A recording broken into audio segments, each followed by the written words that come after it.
Ok, bueno, pues muy buenas tardes a todos nuestros espectadores. Bienvenidos a una charla más de la primera Murcisemana México 2020. En esta ocasión tenemos el honor de presentarles a la doctora Beatriz Bolívar, de quien mi compañera Rebeca les hablará un poco más. Buenas tardes a todos, buenas tardes doctora y bienvenida a esta multisemana. La doctora Beatriz de Socorro Bolívar Cimé es investigadora a tiempo completo académico titular C en el Instituto de Investigaciones Forestales de la ciudad de veracruzana. También es bióloga egresada de la Universidad Autónoma de Yucatán y maestra y doctora en ciencias por el Instituto de Ecología C y actualmente pertenece al Sistema Nacional de Investigadores con nivel 1.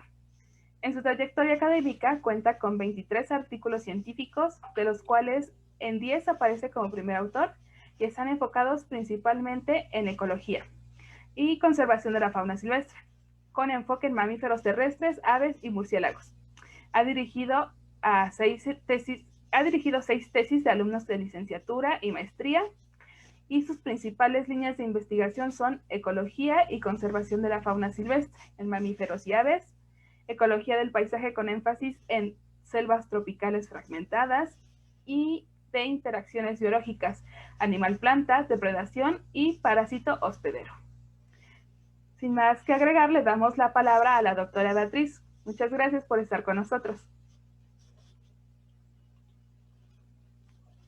Pues muchas gracias a ustedes, chicos, por la invitación y sobre todo por la organización de este evento por primera vez en nuestro país. Creo que ha tenido muchas actividades muy interesantes, dinámicas y sobre todo también muy diversas para todo tipo de personas. Muchísimas gracias y felicidades a ustedes por la organización.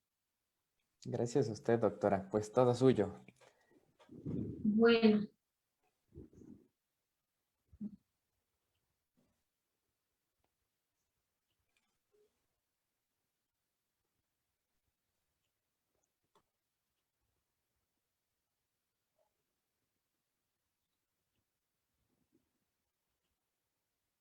muy bien. ¿Pueden ver mi pantalla?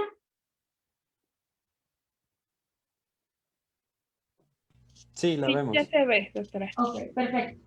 Bueno, pues yo les voy a platicar acerca de los murciélagos tropicales, neotropicales, perdón, en paisajes antropizados. Como mis compañeros mencionaron, mi nombre es Beatriz del Socorro Bolívar Quimé. Y bueno, al final les voy a dejar mis datos de contacto en caso de que se les olvide.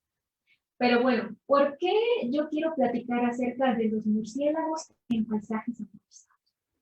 Pues bueno, para poder hablar de esto, vamos a dividir la charla en una estructura que va a ser primero hablar acerca de los cambios espaciales en el paisaje por acción humana. Después, ¿cuáles han sido las aproximaciones empleadas para el estudio de los murciélagos en el paisaje? Y a partir de esto, espero que me dé tiempo porque hay muchas cosas más que explicar, pero el tiempo es reducido. Lo que yo quiero platicarles es cómo el estudio del paisaje se puede hacer abordando diferentes cuestiones que tienen que ver con los murciélagos, desde los ensamblajes, la ocupación de parches, la diversidad funcional y taxonómica, las interacciones ecológicas que se dan entre los murciélagos y otras especies, ya sean de plantas, principalmente voy a platicarles, cómo el paisaje también puede influir en la diversidad genética de las especies de murciélagos y finalmente en la condición corporal. Bueno, entonces, cambios espaciales en el paisaje por acción humana, eso creo que nosotros podemos visualizarlo con esta imagen satelital de la Tierra de noche, en donde prácticamente podemos ver que todo el planeta está iluminado y eso indicaría actividades o zonas urbanizadas. Hay ciertas zonas del planeta en donde vemos que está muy alta la densidad de las poblaciones y hay otras zonas en donde podemos observar que no hay tanta densidad poblacional, por así decirlo. Si lo asumimos con este brillo que tienen las luces de las ciudades o los centros urbanos en la noche. Sin embargo, además de la urbanización, hay otras formas en las que nosotros hemos modificado el paisaje. En este mapa, lo que se está representando es la pérdida global de cobertura vegetal o forestal del 2000 al 2012. Y si ustedes se dan cuenta, prácticamente los lugares más iluminados que nosotros veíamos en la imagen satelital forestal de la Tierra durante la noche coinciden con estos lugares en donde se ha perdido mucha cobertura forestal. Y si nos vamos un poquito más allá, nosotros podemos ver que esta pérdida de cobertura forestal o ganancia en algunos casos no es homogénea en todo el planeta, desafortunadamente. Mientras continentes, aquí, bueno, perdón, les estoy presentando los datos de diferentes periodos de tiempo, de 1990 al 2000, del 2000 al 2010 y la más reciente. Entonces, el cambio que nosotros humanos hemos provocado en el planeta es diferente en las diferentes regiones del planeta principalmente. Si ustedes se dan cuenta, hay continentes en donde se ha dado una recuperación de la cobertura forestal, en algunos casos bastante grande, en otros no tan grande, apenas moderado. Pero sobre todo quiero que ustedes observen cómo en América del Sur y en África, lo que ha ocurrido es que más que recuperarse bosques por acciones de restauración, reforestación o la misma sucesión natural que se da, en estas zonas tropicales es donde se está perdiendo mucho más bosques de los que se están recuperando. Y bueno, todo eso a qué nos lleva. Nos lleva a que ahora es mucho más difícil poder encontrar grandes extensiones del territorio con cobertura forestal sana o conservada. Yo sé que muchos de ustedes seguramente les apasionaría hacer una tesis en Montes Azules, en los Tuxtlas, en Calakmul, en donde podemos tener grandes extensiones todavía de selva en muy buen estado. Sin embargo, cada vez nosotros nos estamos viendo más involucrados en el paisaje y estamos observando cada vez paisajes más antropizados para poder generar nuestros alimentos a través de la agricultura y la ganadería. También porque necesitamos lugares, sitios en donde vivir, entonces la urbanización también se ha desarrollado mucho, ha crecido y desafortunadamente en muchos casos ese crecimiento urbano no ha sido bien planeado. Entonces, también corremos peligro en ese sentido. Y aunque también podemos tener formas de manejo humano de nuestros recursos, como podrían ser algunas plantaciones de café, sistemas silvopastoriles o agroforestales, esos también involucran un cambio que nosotros hacemos a la estructura del paisaje. Pues bueno, a raíz de eso es que es importante no solamente estudiar las comunidades de animales, sean cuales sean, en sitios conservados, sino también hay que ver cómo cambian esas comunidades en entornos antropizados. Entonces, para poder hablar de esto, es muy importante ver cómo ha evolucionado el estudio en la ecología del paisaje, de cómo tratamos de ver qué efecto está teniendo esta transformación sobre ciertas características de los grupos, en este caso murciélagos, que queremos estudiar, sobre su riqueza, abundancia, etc., ¿no? La primera aproximación que se hizo era aquella que estaba basada únicamente a escala de parche. ¿Qué quiere decir esto? Que nosotros íbamos, o los investigadores iban a selvas, a remanentes de selvas, y monitoreaban en los parches para ver qué atributos, abundancia, diversidad, lo que ustedes quieran, podrían estar relacionados o explicados por los atributos de los parches, sea su tamaño, sea su nivel de aislamiento, el tipo de vegetación que correspondía, etc. Esa era la primera aproximación. Después se migró a una aproximación un poco más compleja, en donde se veía desde el punto parche-paisaje, en donde nosotros tenemos un parche focal y circunscribimos algo que se llama contexto paisajístico, que digamos, se pone como un buffer, una distancia umbral en la cual nosotros vamos a estar monitoreando qué características del paisaje están. Entonces, pasamos a algo un poco más complejo porque ya no nos importa solamente ese parche, sino lo que está alrededor del parche dentro de lo llamado contexto paisajístico. Y la última aproximación es a escala de paisaje. Este es un poco más difícil de llevar a cabo, porque aunque también definimos un contexto paisajístico, este tipo de trabajos implica que ya no solamente vamos a muestrear un parche focal, sino que tenemos que muestrear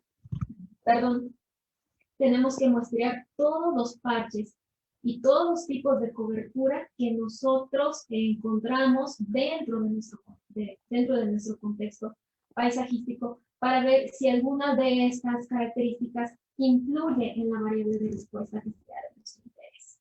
Evidentemente, este es un poco más difícil de hacer porque necesitas más tiempo, más gente que te apoye en campo. Entonces, muchos de los trabajos que les voy a presentar como ejemplos de cómo se puede utilizar la ecología del paisaje para responder diferentes preguntas, se basan principalmente en el enfoque de parche paisaje. Muy bien. Lo primero que quisiera platicarles es acerca de cómo el ensamblaje de murciélagos puede ocurrir en respuesta a ciertas características del paisaje. Nosotros sabemos que para poder subsistir necesitamos alimentarnos de verduras, alimentarnos de ganados si es necesario. Entonces, necesitamos transformar nuestra superficie, nuestro paisaje para poder conseguir ese alimento. Pero no todos, digamos que los paisajes agrícolas o ganaderos siempre van a ser malos. Lo que se trata de buscar es que estos paisajes agrícolas sean diversos y heterogéneos. Diversos si consideramos que puedan tener diferentes tipos de cultivos y que el arreglo de estos cultivos pues sea variado para que permita más heterogeneidad. Esto nos podría ayudar o podría favorecer a conservar cierta parte de la biodiversidad original y las funciones originales que existían previas al disturbio. Sin embargo, lo que estamos observando actualmente es la homogeneización. Ahora hay grandes superficies de cultivos, principalmente son monocultivos en el paisaje, y desafortunadamente ese incremento en esos monocultivos pone en contraparte pone en disputa tanto la producción como la conservación de la biodiversidad. ¿Por qué? Pues porque se reduce y se fragmenta la vegetación forestal que existía. Esto también involucra el aumento de agroquímicos y para algunas especies limita el movimiento. ¿Por qué? Porque no todas están o tienen la misma capacidad de atravesar espacios como este sin algún tipo de protección o cobertura forestal. Este es un trabajo que se llevó a cabo en Costa Rica y ellos ahí estaban muy preocupados porque se está dando una producción, se ha dado una intensificación en la producción de piña. Entonces, ellos lo que querían evaluar era cómo o qué pasaba con los ensamblajes de murciélagos y los gremios específicos de estos murciélagos en paisajes que estaban transformados, que son los que ustedes pueden ver aquí a la derecha, ¿no? Donde tenemos diferentes tipos de cobertura. Podemos tener bosque maduro, bosque secundario, pastizales y los cultivos de piña. Lo que ellos pensaban que iba a ocurrir es que los frugívoros no iban a tener ningún problema, iban a poder trasladarse o vivir tanto en sitios con vegetación madura, secundaria, pastizales o cultivos de piña. Y entre los más sensibles que ellos iban a encontrar, pues creían que iban a estar los insectívoros y algunos mecánicos. Pero bueno, vamos a ver qué fue lo que ellos encontraron. Pues bueno, ellos esperaban también que los ensamblajes de murciélagos se separaran dependiendo del sitio o de las características del sitio, perdón, en donde se pudieran separar todos los que estaban en el ensamblaje de los murciélagos de bosque, los que estaban en pastizales, los que estaban en pastizales y cultivos de piña, ¿no? Pero no fue tan así. Apenas si se logró separar algo, pero digamos que el ensamblaje de murciélagos no les ayudó a poder separar por tipos de áreas en donde ellos estuvieron monitoreando. Algo muy interesante que sí encontraron es que la mayoría de los insectívoros estaban presentes en los lugares en donde había mayor superficie de bosque, que los frugívoros, por ejemplo, ellos se podían encontrar en cualquier lugar, se podían encontrar tanto en lugares con bosque, con pastizales o con cultivos de piña, y que los omnívoros podían estar en estos otros dos ambientes modificados. Y algo que llamó mucho la atención es que el único murciélago carnívoro que ellos encontraron, que fue el Vampyrum spectrum, pues lo encontraron en la plantación de piñas, ¿no? Eso fue algo que no se esperaba. Y ya midiendo particularmente qué características del paisaje pudieran haber estado influenciando en la presencia de estos grupos, ellos observaron que, por ejemplo, para los insectívoros, a las diferentes escalas de paisaje que ellos estudiaron, la cobertura del bosque era muy importante y tenía un efecto positivo en su presencia, mientras que el contraste en los bordes tenía un efecto negativo. ¿Qué quiere decir esto del contraste de los bordes? Bueno, pues imagínense un parche de selva que colinda con el pastizal. Allá hay un contraste en los bordes, es muy marcado el contraste. Si tuviéramos un remanente de bosque y al lado tuviéramos, por ejemplo, una plantación de café bajo sombra, el contraste no es tan drástico, entonces los animales no lo perciben quizá como algo muy difícil de atravesar o que les representa algún riesgo. Eso es para los insectívoros.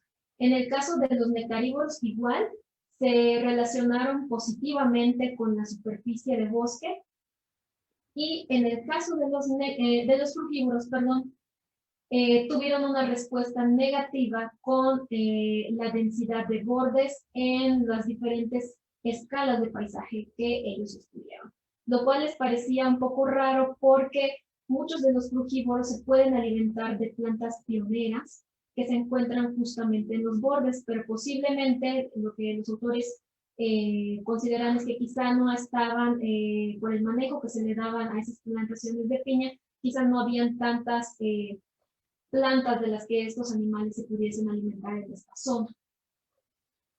Otro ejemplo que también trata de evaluar la respuesta del ensamblaje de murciélagos a las características del paisaje es este que tiene que ver con la composición y con la configuración del paisaje. ¿Cuál de las dos tendrá más importancia? Pues bueno, para poder entender esto, primero tendría que explicarles rápidamente cuál es la diferencia entre la composición y la configuración del paisaje.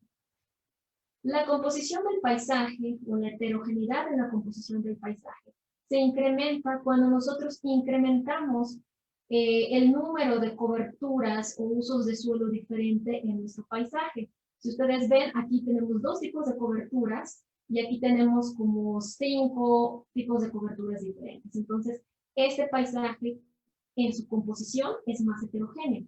Ahora bien, el incremento en la heterogeneidad de la configuración del paisaje tiene que ver con otro aspecto, que es cómo es el arreglo espacial que tienen estos diferentes tipos de cobertura. Por ejemplo, aquí nosotros estamos viendo que son dos grandes macizos de color verde o color rosa, pero aquí estamos viendo que como que se fragmentó, ¿no? Entonces tenemos una configuración mucho más heterogénea, no es tan homogénea como aquí, es más heterogénea. Lo mismo, en esta imagen tenemos estos como 5 tipos de colores diferentes y aquí tienen un arreglo diferente. Entonces, la heterogeneidad en la configuración se refiere al arreglo espacial que tienen los elementos en el paisaje. Y pues bueno, estos autores lo que se preguntaban era si la composición o la configuración tenían un mayor peso en el ensamblaje de murciélagos que ellos encontraron en sitios que estaban conservados, por ejemplo, en la reserva de la biosfera de Montes Azules, pero también en otras zonas fuera de la reserva, en donde habían cambios drásticos en la superficie forestal debido a actividades agrícolas y ganaderas. Ahora bien, ¿qué fue lo que ellos encontraron? Pues bueno, ellos encontraron 34 especies de murciélagos distribuidos en 5 familias, en donde la Filostomide fue la más importante.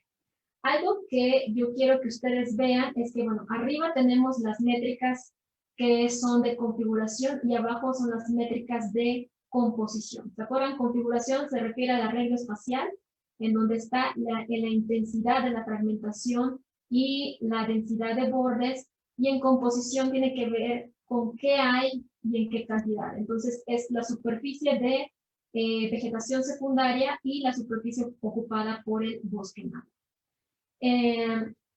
Lo que también quiero que observen es que con los datos que obtuvieron estos autores, realmente se explica muy poca de la variación de los datos, salvo a una escala de 500 hectáreas.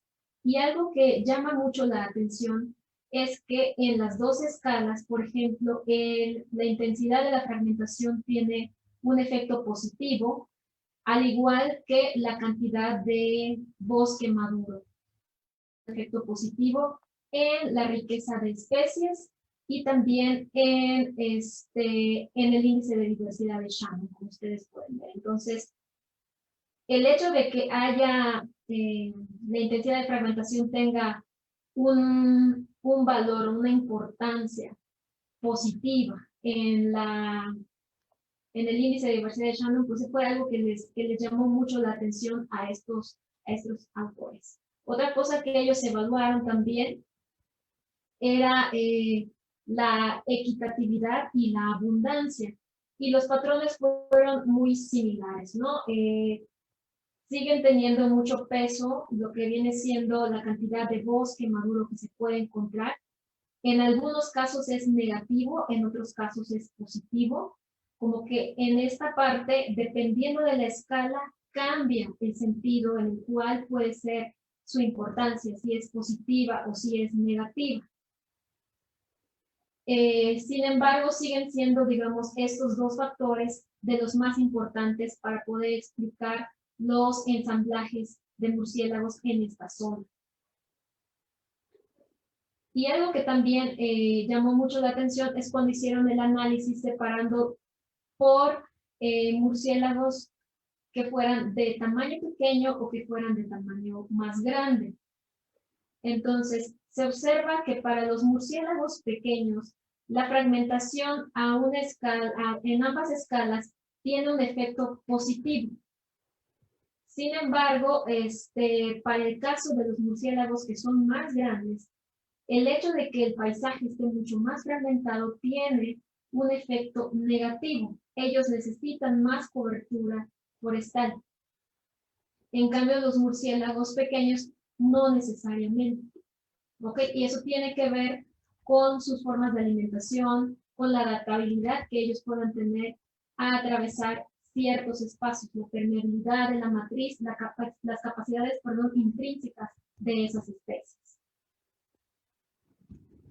Ahora bien, hasta ese punto nosotros nos habíamos quedado únicamente monitoreando lo que pasaba en nuestro parche focal y nuestro contexto paisajístico, pero podemos seguirle aumentando más cosas para hacer el experimento un poquito más interesante. Y otra característica que se puede tomar en cuenta son las características locales de nuestro fragmento. Es decir, nosotros podemos tener parches de vegetación en nuestro contexto paisajístico, pero no sabemos cuál es la calidad de esos parches, cómo es la estructura de la vegetación. ¿Es compleja? ¿Está muy afectada o degradada por el efecto de borde? Entonces, es muy importante conocer la calidad de los parches de vegetación para las especies y también la estructura del paisaje. En este trabajo, los autores lo que ponían a prueba, su hipótesis era que para algunas especies, como Desmodus rotundus, Myotis nigricans, Glossophaga uricina, las características del paisaje iban a ser más importantes para la presencia de estas especies en los parches, mientras que para otras especies como Sturnira lilium, Artibeus cinereus y Platyrrhinum incarum, iba a ser una combinación de las características del paisaje, pero también de las características a escala local, es decir, de la estructura de la vegetación que estaba en los parches. Y bueno, habían otras especies como Artibeus lituratus y Platyrrhinus lineatus, en los cuales ellos iban a estar presentes independientemente de las características del paisaje o las características locales. Entonces, aquí ustedes pueden ver cuáles son las características del paisaje que ellos evaluaron, que era la cantidad de hábitat natural, el número de fragmentos, y en el caso de las características locales, la cobertura del dosel, la altura del sotobosque, el número de árboles y de lianas. Y bueno, ¿qué fue lo que ellos encontraron en este trabajo? Aquí les estoy separando las características que miden las cuestiones de paisaje y las variables que sirvieron para medir las características locales de los parches. Estos tres primeros se esperaba que respondieran más a las características del paisaje, los tres siguientes que respondieran más a las características locales y los últimos que no respondieran a ninguna característica en particular. Y bueno, ¿qué fue lo que pasó? Nosotros podemos observar con estas barras el signo es si tuvo un efecto positivo o negativo y el tamaño de la barra pues es la importancia que tuvieron. Entonces, ¿qué podemos observar? Que bueno, las predicciones que ellos se hicieron no todas se cumplieron. En el caso de Desmodus rotundus se esperaba que las características del paisaje fueran las más importantes, pero lo que tuvo más importancia y fue negativa fue el porcentaje de cobertura del dosel, únicamente para Myotis nigricans y para Platyrrhinus incarum. Parece que sí hubo una respuesta tal y como se esperaba, igual que con Artibeus lituratus, que ninguna de estas variables tuvo un efecto ni positivo ni negativo. Pero hay otras, como por ejemplo, Sturnira lilium y Artibeus cinereus, que no respondieron a ninguna de estas variables. Entonces, como que queda la incógnita de qué pudo haber pasado con estos organismos. Esto a los dos, en un contexto paisajístico de 2 kilómetros de radio. Ahora bien, ¿qué pasó con un contexto paisajístico un poco más amplio? Lo mismo. Para algunas especies, como Desmodus rotundus, no se siguen cumpliendo las hipótesis, para otras sí, y para otras quedan como parcialmente probadas, ¿no? Porque sí respondió bien a una de las variables del paisaje, pero también se esperaba que respondiera a características locales del sitio, ¿no? En este caso, otra vez, Artibeus lituratus parece que sí respondió parcialmente y otras especies pues no lograron cumplir con lo que se esperaba, ¿no? Entonces, el hecho de que hayan características del paisaje o locales que puedan ser importantes y que en este momento no se puedan revelar bien, lo que nos hace suponer es que todavía nos hace falta conocer un poco más acerca de la biología y la ecología de las especies para poder tener predicciones quizá un poquito más acertadas. Entonces, todavía hace falta más información acerca de estas especies. Pero es muy interesante cómo algunas sí pueden responder positivamente a ciertas cosas, como por ejemplo el número de parches o la cantidad de bosque natural, y otras responden negativamente a las características, ya sean tanto del paisaje como locales. Y bueno, además de saber cuántas especies podemos tener en un paisaje que esté modificado, en un paisaje que esté antropizado, pues algo que también es muy importante conocer son las comunidades, pero no solamente en cuanto al número de especies que nosotros podemos conservar, porque esta comunidad va a estar dada, el que sea más rica nuestra comunidad en paisajes modificados, va a estar dado por la calidad y la permeabilidad de la matriz, que ya les había comentado anteriormente. Esta calidad se refiere a que en la mayoría de los modelos, cuando se estudiaba el paisaje, se pensaba en una matriz hostil para las especies. Porque, bueno, este modelo se sacó de la teoría de biogeografía de islas de MacArthur y Wilson, en donde evidentemente una isla, el mar sí era hostil para algunas especies, pero en tierra firme se ha visto que lo que nosotros podríamos catalogar como matriz podría ofrecer algunos recursos complementarios para las especies, entonces no ser necesariamente hostil.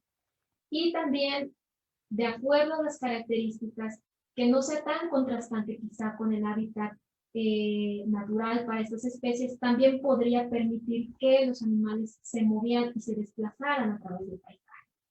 Entonces, un grupo muy bueno como modelo para estudiar este tipo de cuestiones es el de los filostómidos. Cuando queremos hablar de diversidad funcional también, porque como ustedes saben, ya lo han platicado en otras charlas, en esta familia nosotros podemos encontrar una gran variedad de dietas y también de nichos tróficos. Entonces, es por eso que se utilizó este grupo como modelo a seguir para probar. Y bueno, algo que es muy importante es que la contribución funcional muchas veces se pensaba, que estaba en función al número de especies. Mientras más especies tengas, pues tienes asegurada una mayor funcionalidad. Y también los rasgos funcionales que se referían quizá a la dieta, a la forma en la que forrajean, etc. Pero muy pocas veces se le ha dado peso a la abundancia. O sea, no solamente es saber cuáles especies tenemos y qué funciones pueden realizar en el ambiente, sino que también es muy importante poder conocer la abundancia que tienen esas especies en nuestros paisajes modificados. Es por ello que se plantea que tanto la diversidad funcional como taxonómica se van a incrementar siempre que vayamos de un lugar transformado hacia un lugar más conservado. Es decir, los sitios más conservados o intactos van a tener una mayor diversidad funcional y taxonómica que las áreas que han sido altamente transformadas o degradadas por actividades humanas. Bueno, para poner esto a prueba, estos autores lo que hicieron fue buscar literatura que hablara sobre la diversidad funcional y taxonómica en esta parte de América, ¿no? Entonces, ellos encontraron trabajos para diferentes países. Ustedes pueden ver que nuestro país ahí destaca también por el número de sitios o el número de estudios y las características que ellos consideraban para hacer este tipo de análisis eran la masa corporal promedio por especie, el nivel trófico, lo dividieron en dos, en los que eran animalívoros y los que eran fitófagos, en la dieta y en la amplitud del hábitat. Esta amplitud del hábitat se refiere a cuántos tipos de coberturas o cuántos tipos de usos de suelo han sido registradas ciertas especies, ¿no? Entonces, esta es la tablita que ellos encontraron, el número de estudios que trabajaban con cultivos, pastizales, sistemas agroforestales, bosques secundarios y bosques primarios, así como el número de especies que se encontraron y cuál era el esfuerzo de muestreo en cada uno de estos tipos de ambientes o de hábitats. Ahora bien, ¿qué fue lo que ellos encontraron? Aquí tenemos en esta parte la diversidad funcional, la diversidad taxonómica y la singularidad funcional. Entonces, si se dan cuenta, aquí lo que se hace es comparar entre el sistema modificado con el control, por así decirlo, que sería el bosque primario, ¿no? Y entonces, en donde encuentran las diferencias más marcadas es entre los bosques secundarios y primarios, en donde la diversidad funcional es mayor en los bosques primarios que en los bosques secundarios. Lo mismo ocurre en el caso de los cultivos. Los bosques primarios siguen teniendo una diversidad funcional mucho más grande que los cultivos. Y esto es un poco más drástico en el caso de los pastizales. Sigue siendo mucho mayor que en los pastizales.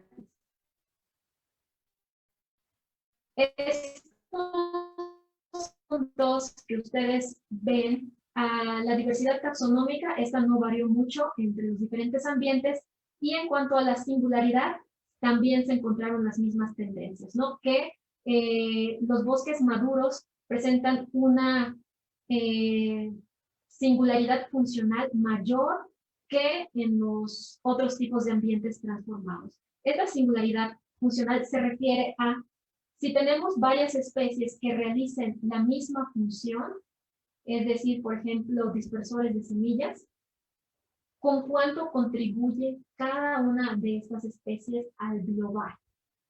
Entonces, se ve que en los bosques primarios esa individualidad tiene mucho peso en la singularidad funcional.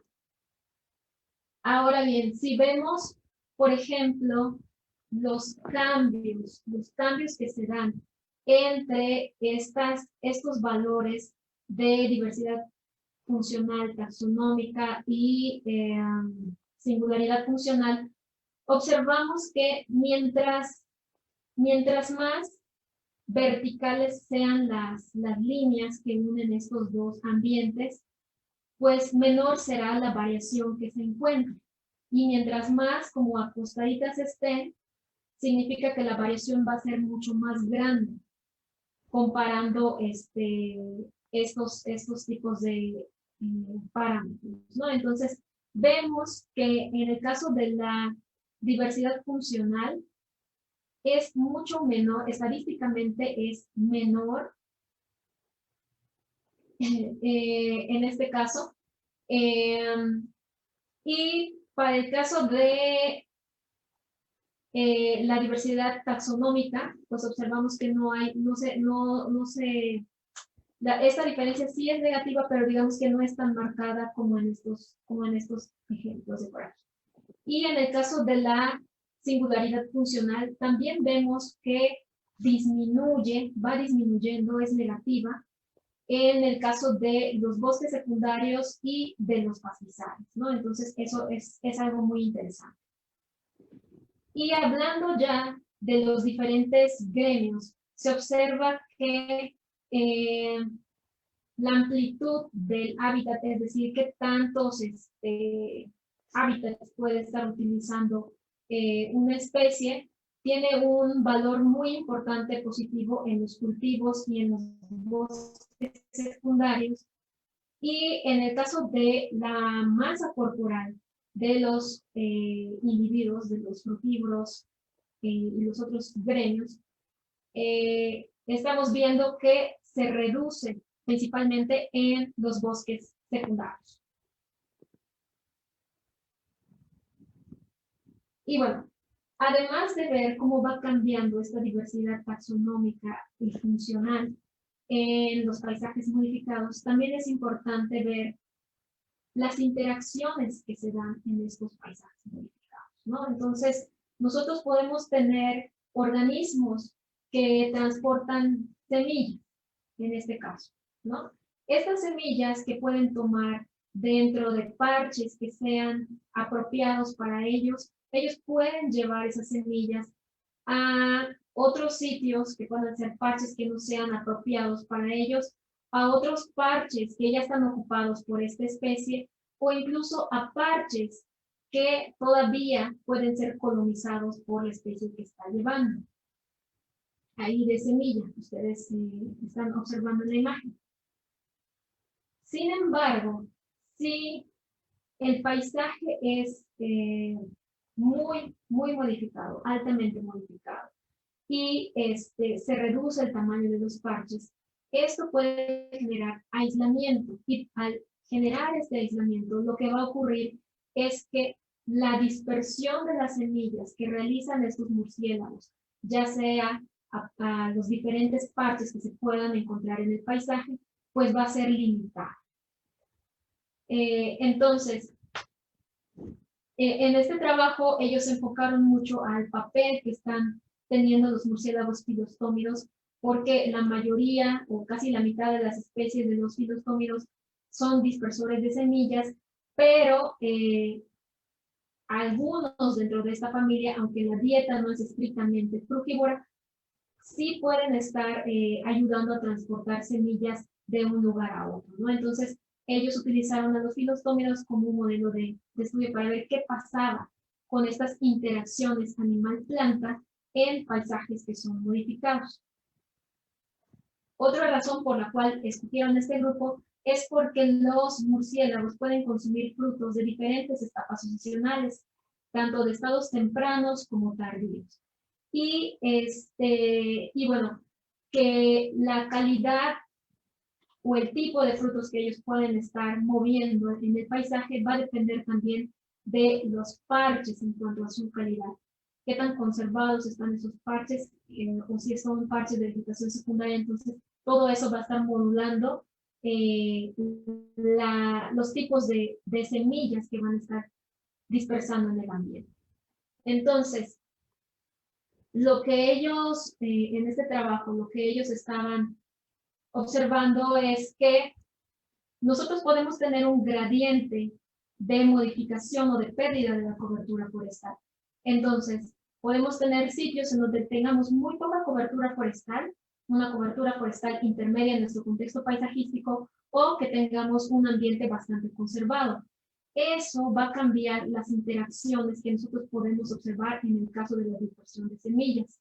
En paisajes que están muy fragmentados, lo que se espera es que haya un anidamiento. ¿Por qué? Porque los recursos van a estar muy limitados. No van a haber muchas especies de las que se puedan alimentar los murciélagos y quizás no muchas especies de murciélagos puedan subsistir ahí. Así que vamos a tener una red de interacción anidada. En paisajes con cobertura intermedia, ellos calculan entre 50 y 60% todavía de cobertura de hábitat, vamos a encontrar una red de interacciones mucho más diversa, mucho más compleja. Y finalmente, en paisajes en donde tenemos, pues, nuestro bosque sano, o lo que se espera encontrar es una modularidad. ¿Qué quiere decir eso? Que van a haber ciertos grupos de plantas o de murciélagos que van a estar interactuando con los murciélagos y plantas que van a estar interactuando en pequeños subconjuntos. Entonces, esto es lo que se espera. ¿Por qué? Porque va a haber una mayor diversidad de recursos y también va a haber una mayor diversidad, se espera, de murciélagos. Entonces, algunos no necesariamente tendrían que, digamos, que competir tanto por el alimento como lo que ocurriría aquí, sino que pueden irse hacia ciertos grupos que pueden ser de su preferencia, ya no solo lo que está disponible, sino lo que realmente ellos requieren. Y bueno, esto también está relacionado, estos cambios en el paisaje también están relacionados con la genética que puedan tener las especies. O sea, no solamente es importante saber cuántas especies tengo, no solamente es importante conocer el recambio de especies que puede haber entre sitios o las interacciones que podamos encontrar en estos sitios y su funcionalidad, sino también cuál es la diversidad genética de las poblaciones que todavía permanecen en estos paisajes modificados. Entonces, para poder conocer eso, es necesario conocer también un poquito acerca de qué tanto se pueden mover estos organismos a través del paisaje. Si se reduce la movilidad, pues evidentemente pues, se separan las poblaciones. Esto puede afectar la diversidad genética porque favorecería la endogamia de las poblaciones que se queden aisladas en pequeños parches y que no puedan atravesar una matriz que sea muy hostil para ellos o que no sea tan permeable. Y con ello se reduciría la conectividad genética. Estos autores utilizaron como a Glossophaga suricina porque es una especie a través de paisajes que están modificados, puede utilizar diferentes tipos de coberturas, de zonas que están conservadas hasta otras que puedan estar transformadas por diversas actividades humanas, además de que puede alimentarse tanto de plantas como de insectos de ser necesario, ¿no? Entonces, estos autores lo que creían era que cambios en el paisaje quizá no iban a afectar mucho la diversidad genética de esta especie, de Glossophaga suricina.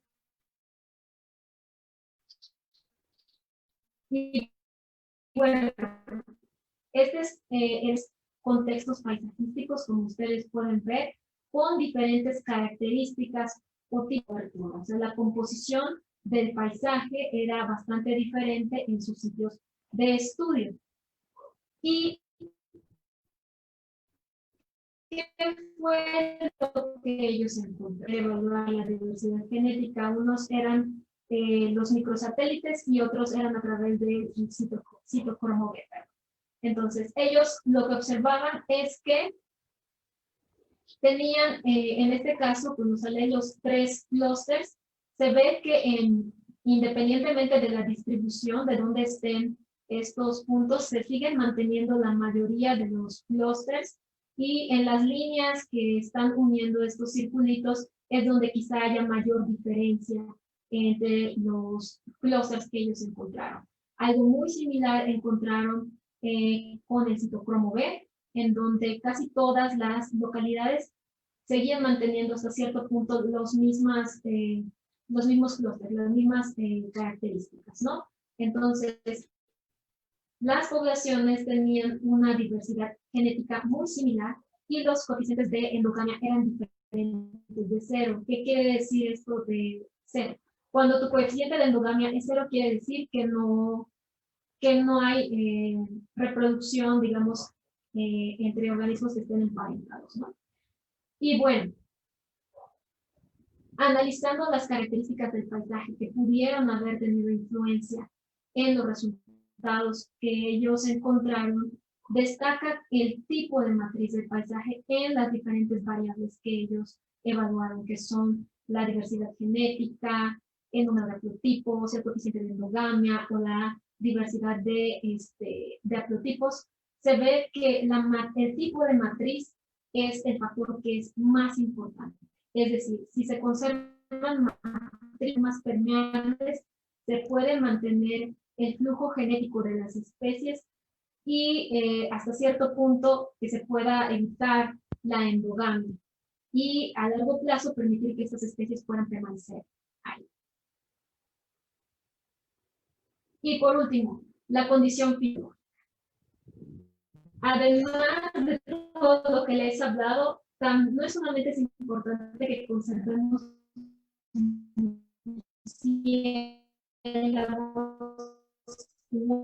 otros organismos en estos paisajes. Es importante la acción fisiológica y el estrés se han evaluado parches, ¿no? O tipos de usos de suelo. Entonces, en el reciente, lo que ellos querían evaluar era si en paisajes que estaban siendo altamente modificados, disminuía o se veían afectados más los murciélagos por cuestiones de estrés. Entonces, lo que ellos utilizaron para determinar la condición fisiológica o el estrés de estos organismos era, por ejemplo, evaluar algunas cuestiones sanguíneas como el hematócrito, la hemoglobina, la proporción de neutrófilos y linfocitos, para poder relacionar esto con el estrés. ¿Cuál era la hipótesis que ellos tenían? Ellos consideraban que la condición corporal de las especies que ellos estaban estudiando, les voy a mencionar cuáles son, es que las especies que son más resilientes, en este caso podrían ser las especies más grandes, y serían las menos afectadas por cambios o por la pérdida de la cobertura forestal. Y, por ejemplo, estas variables sanguíneas, por ejemplo, se esperaría que las pequeñas especies que tengan niveles de tengan hematocrito mucho más alto, hemoglobina, y la concentración de células de hemoglobina, porque la pérdida de vegetación les implicaría un mayor esfuerzo, necesitarían más oxígeno, más energía para poder trasladarse en estos paisajes que están muy transformados. Y por último, se esperaba que la proporción de neutrófilos y de linfocitos en especies pequeñas sea más alto debido al estrés que van a tener estos murciélagos de estar atravesando paisajes que están muy modificados. Estas son las 4 especies con las que ellos trabajaron. Monitorearon, como ustedes pueden ver aquí, diferentes paisajes que variaban en la cantidad de superficie de cobre y que podía ser utilizada por estas 4 especies, 2 que son más o menos de tamaño grande de lo que ellos encontraron.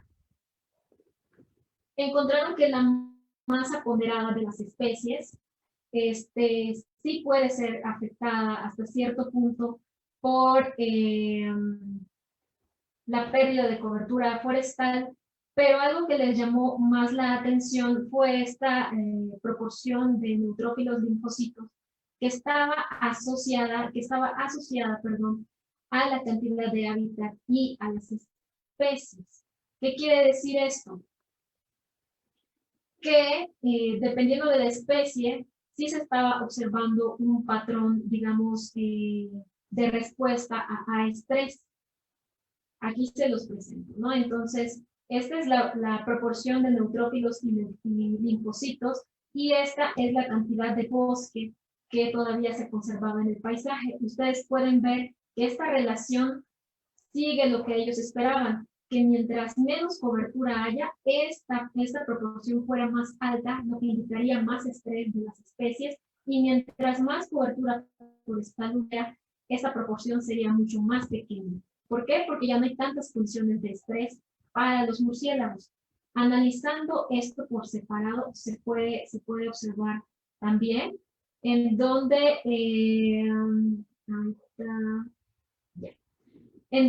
tenemos aquí abajo a los neutrófilos, los linfocitos, y ustedes pueden ver que los linfocitos van aumentando conforme aumenta la cantidad de bosque. No así ocurre con los neutrófilos, ¿no? Y es por eso que tenemos esta relación. Pero tenemos para todas las especies de forma general, es un patrón que se siguió prácticamente para las 4 especies que fueron estudiadas en este trabajo. Y ya para terminar, y no pasarme más de mi tiempo, algunos retos que se tienen en el estudio del paisaje y los murciélagos es que nosotros debemos de dejar de pensar cuando tenemos nuestra imagen satelital y la queremos clasificar, clasificarla únicamente por tipos de cobertura. Nosotros tenemos que tratar de clasificarlos como un tipo de heterogeneidad funcional. ¿Qué quiere decir esto de heterogeneidad funcional? Que este mismo paisaje no es visto de la misma manera por las diversas especies. ¿Por qué? Porque tiene que ver con que en estos paisajes pueden ser multifuncionales. Algunos de estos parches pueden servir como sitios de alimentación donde está su recurso principal o un recurso secundario. Otros pueden ser lugares de reproducción o sitios para que ellos puedan trasladarse, ¿no? Entonces tenemos que ver estos paisajes multifuncionales. Y no solo desde el punto de vista de los murciélagos, sino también como desde nuestro punto de vista como humanos, ya que nosotros dependemos también de estos paisajes para poder tener nuestro alimento y materias primas. Es por esto que es muy importante seguir realizando estudios que tienen que ver con la ecología y la biología de las especies. Y finalmente, tenemos que tratar de conservar paisajes que sean complejos, no paisajes que sean muy homogéneos. ¿Por qué? Porque al conservar paisajes que son más heterogéneos, conservamos gran parte de la diversidad alfa, beta y gamma, que no podríamos conservar en sitios muy transformados. Y en caso de que ocurra un disturbio, es mucho más fácil que este paisaje sea más resiliente y pueda tratar de llegar en menos tiempo a la acción lo más similar a lo previo al disturbio, que es lo que ocurre en un paisaje que está altamente transformado, en donde después del disturbio, al no tener tanta diversidad alfa, beta y gamma, pues le cuesta mucho trabajo regresar, o de plano no va a regresar al punto previo al disturbio. Y todo esto nos ayudaría a tener comunidades más sanas, poblaciones con diversidad genética aceptable que pueda permitir poblaciones en el futuro, mayor integración en las redes que se den y una comunidad de murciélagos mucho más sana. Y pues bueno, eso sería todo de mi parte. Creo que me pasé 3 minutos de lo que me habían comentado. Muchas gracias a todos por su atención y bueno, si tienen alguna pregunta, pues con mucho gusto.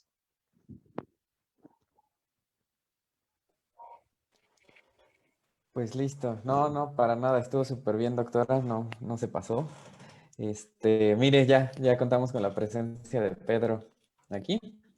Y bueno, procedemos a las preguntas. En este caso no tenemos aún preguntas aquí en Zoom, pero Rebeca, ¿podrías darnos las preguntas que tengamos en Facebook? Claro, en Facebook sí tenemos algunas. Sardi Méndez nos pregunta si la especie cultivada puede definir, la especie de planta cultivada puede definir qué especies de murciélagos visitan la zona. Sí, sí podría definirlo. Como por ejemplo platicó el martes, por ejemplo, la doctora Verónica, en donde hay, por ejemplo, muchos cactus o muchos agaves, es muy probable que tengamos la visita de algún ser que estemos atrayendo más especies que podrían ir por las plagas de estos cultivos. Entonces, puede ser que sí, que estén favorecidos, que esté disponible para ellos. Muy bien, tenemos otra pregunta que es de Ilse. Al tener que moverse de su sitio de forrajeo original, ¿los murciélagos podrían actuar como especies invasoras?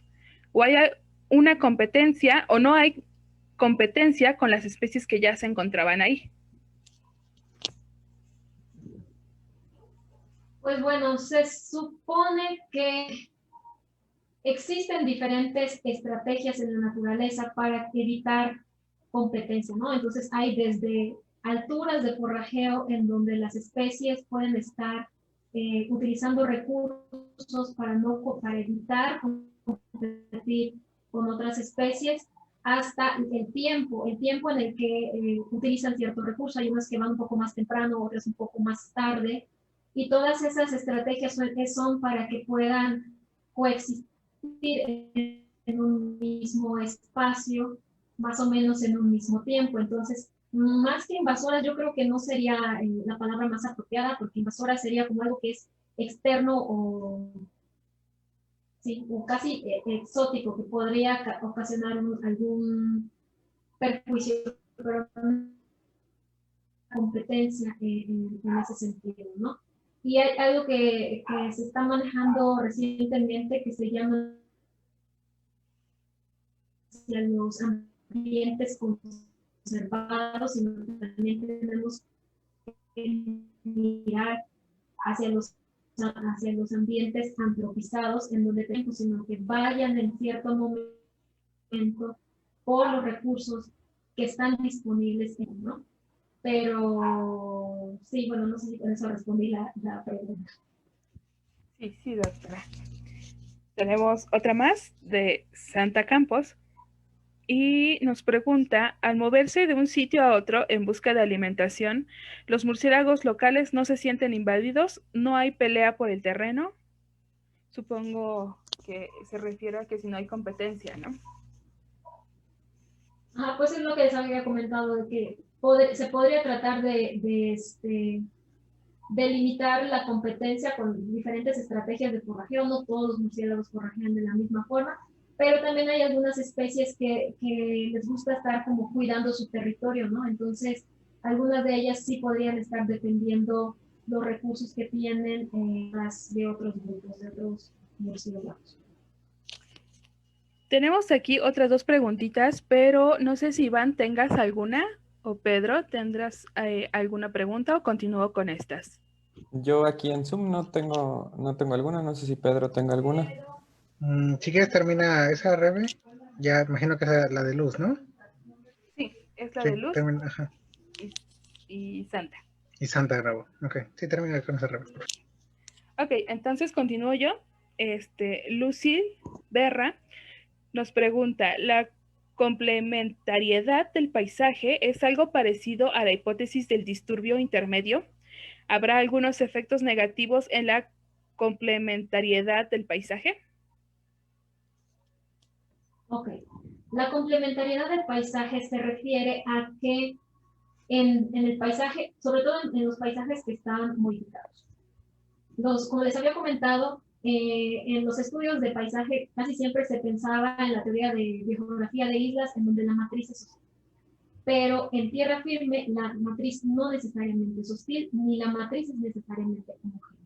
Una matriz de cultivos puede tener diferentes cultivos con diferente etapa de producción, por ejemplo, y eso estaría proporcionando a los murciélagos alimento que ellos requieren, ¿no? Entonces, la complementariedad se refiere a los recursos complementarios, como su nombre lo indica, que los murciélagos u otros animales pueden obtener de otros tipos de cobertura que no son necesariamente su hábitat principal. Muy bien, y tenemos otra más de Santa Campos. ¿Cuál es el rango de distancia regular que un murciélago por lo regular vuela para encontrar alimento sin desgaste oxigenal, muscular, etcétera?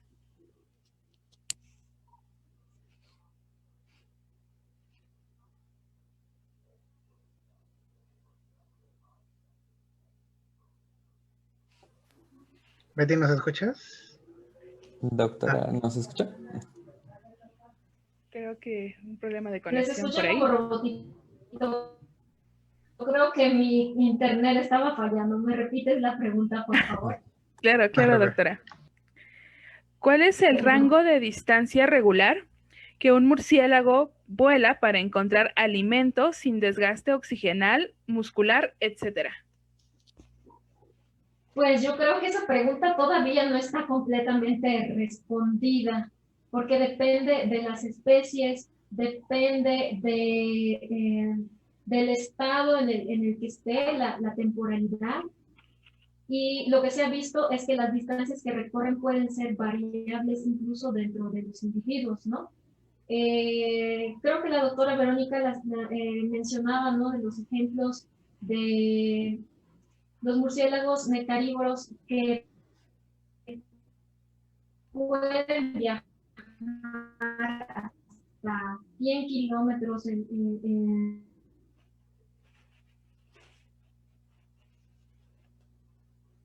no van a poder moverse esa distancia, ¿no? Y sobre todo si hay recursos que están un poco más cercanos, ¿para qué invertir o gastar tanta energía tan lejos? Finalmente forrajean varios días en ese mismo recurso si todavía está disponible y luego ya van explorando otros sitios. Entonces, una distancia específica o particular para una especie, pues no, creo que todavía no se tiene. Se está ahorita trabajando con cuestiones fisiológicas, pero yo creo que va a ser variable, va a ser muy variable porque también depende del entorno, del hábitat.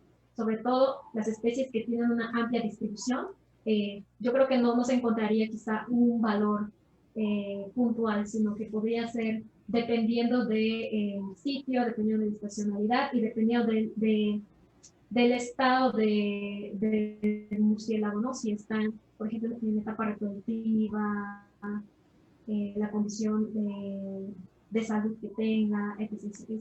Son varias cosas que se tienen que considerar. Claro, doctora. Pedro, ¿tendrías alguna pregunta? Tengo Jonathan González, muy bonita plática. Entonces, ¿qué características tiene un murciélago que se vería más afectada por la perturbación sobre otro que no lo sería tanto? Supongo que características, no sé, físicas, conductuales, algo así. Pues bueno, generalmente lo que han pensado o lo que se pensaba era que los grupos como que tienen una dieta muy especializada en el sentido de, por ejemplo, los que se alimentan de otros pequeños vertebrados, iban a ser muy sensibles a la pérdida de cobertura forestal o de bosques. Pero ya existen algunos estudios, ahora que ya se tiene telemetría, que han demostrado que algunos murciélagos animalívoros pueden salir de la cobertura de los bosques e internarse a otras zonas, ¿no? Entonces, todavía se está conociendo un poquito más cuestiones de esto, ¿no? Pero sí hay algunos que tienen muy limitada la movilidad o que no se atreven a salir hacia ambientes más abiertos, pues esos estarían mucho más perjudicados o influenciados negativamente por el cambio en el paisaje. Okay. Nada más para cerciorarme, ¿te queda alguna pregunta, Rebe? Porque si no, yo tengo una. De hecho, yo tengo una mía. Señorita, primero. No, Bueno, ustedes. Yo también tengo una en todo caso. Ahora sí. Sabemos que también las aves pueden ser muy buenos dispersores entre parches, ¿no? Mi duda es si a su punto de vista es mejor o más eficiente un murciélago o un ave para la dispersión de semilla entre parches de vegetación, o cuál se ve más afectado. Ok, pues bueno, se ha visto que los dos son muy buenos, los dos se complementan. Yo creo que no es que uno sea mejor que otro. Se ha visto que el papel que tienen en el día las aves es muy importante, pero también se complementa con el papel que tienen los murciélagos. La ventaja que tendrían los murciélagos que se les atribuye es que pueden pues volar también grandes distancias, al igual que las aves, incluso en lugares abiertos, que pueden defecar en pleno vuelo, pero también se ha visto que para que algunas plantas puedan germinar y establecerse, necesitan de cobertura. Entonces, hasta cierto punto también conviene que puedan caer debajo de un árbol que pueda darle las funciones microclimáticas, que favorezca su germinación y establecimiento, ¿no? Entonces, yo creo que los dos se complementan hasta cierto punto. Y además hay algunas especies, los murciélagos, es que hay de los dos. Hay aves que son grandes que pueden mover semillas grandes, pero también hay murciélagos que no necesariamente se comen todo el fruto, sino que se llevan el fruto, se lo comen, lo pelan y luego ya dejan la semilla, ¿no? Entonces, es más o menos complementario. Ok, muchas gracias, doctora. Pedro, ¿tienes tu pregunta? Pedro, ¿gustas o...? O Iván. No, me la aviento ya. Ok. Bueno, perdón por llegar tarde. Luego en otra. Te iba a preguntar una cosa. Por ejemplo, en los trabajos que has visto, ¿tú dirías que si hay algún gremio que como que se ve mucho más impactado sobre otros? Me refiero a gremio trófico, en este caso de comunidades de murciélagos, por el cambio de uso.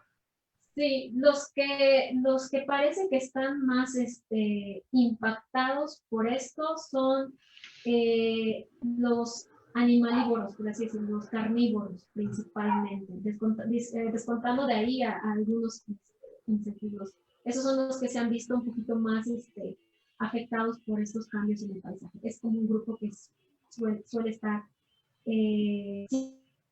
siempre del lado de lo negativo, de las pérdidas que puede tener, los efectos negativos que puede tener. Por ejemplo, y del lado contrario. Luego encuentras algunos, ¿no? Así como que, ¿qué hace allá? O algunos que se salen y se van a cultivos, O sea, ¿qué hacen allá? Sí, ya la presión es tan fuerte que tienen que empezar a aventurarse, pero no, tampoco es que encuentres a miles de vampiros ahí capturados, solamente por uno, ¿no?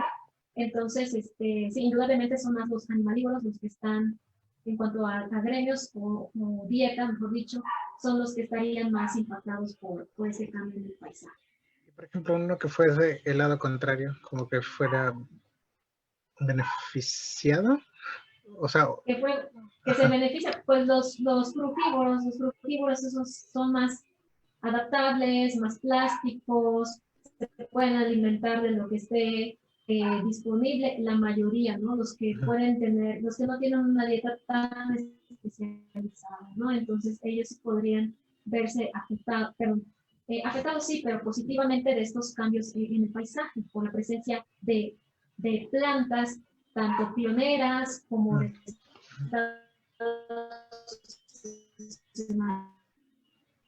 un poquito más afectados positivamente que otros grupos. okay. Gracias, Betty.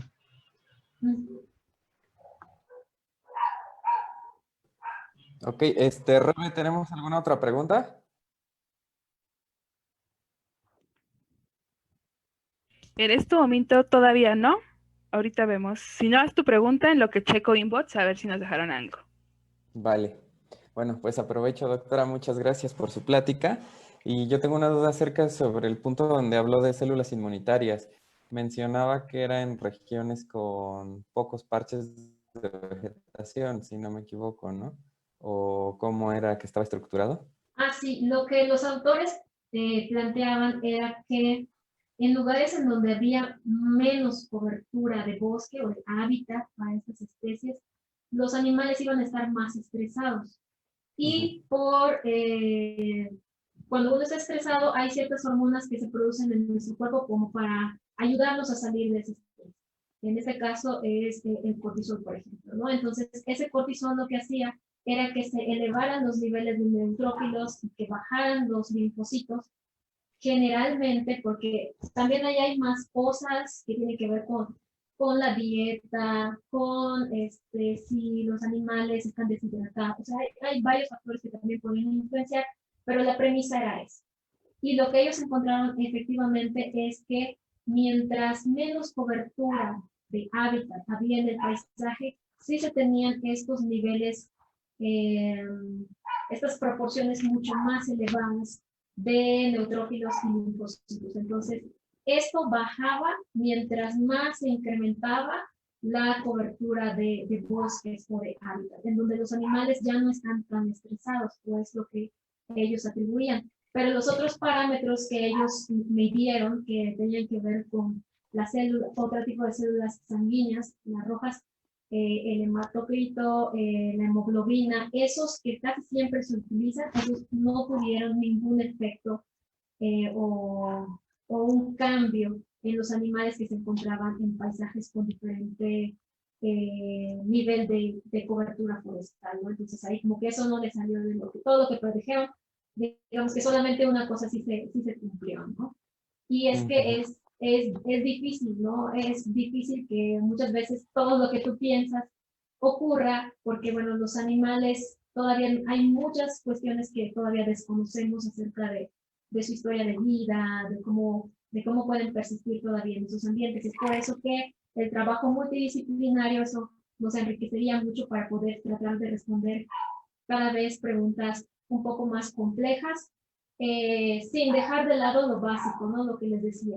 Todavía necesitamos saber qué comen, necesitamos saber qué tanto vuelan, cuánto tiempo están ahí, cómo cambia eso a través del tiempo y de acuerdo a la condición del animal. Entonces todavía tenemos mucho trabajo que hacer para ir resolviendo este rompecabezas poco a poco.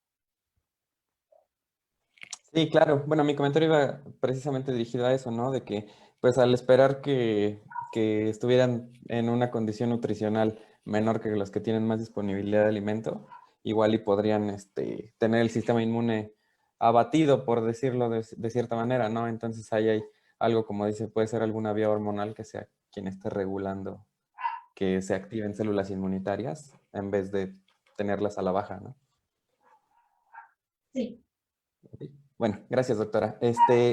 Bueno, amigos, ¿tienen alguna otra pregunta más? No, de este lado ya, son todas. Vale, pues sin más, le agradecemos mucho por su excelente charla, doctora. Gracias por haber estado aquí en Murci Semana. Si alguien tiene alguna otra pregunta y desea dejarla ahí en el inbox, pues igual y después se la podemos pasar a la doctora para que tengan una respuesta. Y síganos acompañando aquí, que todavía tenemos un par de cápsulas más por este día. Y no se olviden de participar en los concursos que tenemos, ya que se extendió el periodo hasta el día de hoy y mañana, Pedro, ¿o solo es el día de hoy? Depende del concurso. El de fotografía se extendió todavía mañana y mañana es la primera premiación de creo que los cuentos y calaveritas, me parece. Ajá. Bueno, los invitamos a checarlo en la página. Y Rebe, ¿nos puedes hablar un poco de Murciéroe, ya que no hemos hecho algún anuncio sobre esto? El premio Murciéroe es para niños de hasta 12 años, en los cuales están continuamente participando en todas las actividades. Hemos tenido el de origami, también de pintura 3D. Entonces, todas las fotografías que hayan tomado o capturas de pantalla las mandan al correo, a la página. Y dependiendo de la cantidad de actividades, el que tenga una mayor cantidad de actividades es quien va a quedar como el Murciéroe, que va a tener un premio. También ayer y hoy subimos parte de los premios que tenemos de la Murcisemana. Entonces, pues sigan participando. ¿Cuándo Vale, tienen, Rebe? Tienen hasta el día de mañana, porque el sábado es la premiación. Entonces, hasta mañana en la noche, en la madrugadita, todavía pueden participar. De acuerdo. Bueno, pues sin más que agregar, doctora, ¿algo usted que quiera mencionarnos? Pues muchas gracias por la invitación. Los felicito por el excelente trabajo que están realizando. Muchas actividades, muchas cosas interesantes por hacer. Y bueno, haya sido del agrado pues de ustedes y del público que está visitando esta página. Muchas gracias. Gracias a ti, Betty. Pues muchas Muchas gracias. gracias, doctora. Y siguen aquí.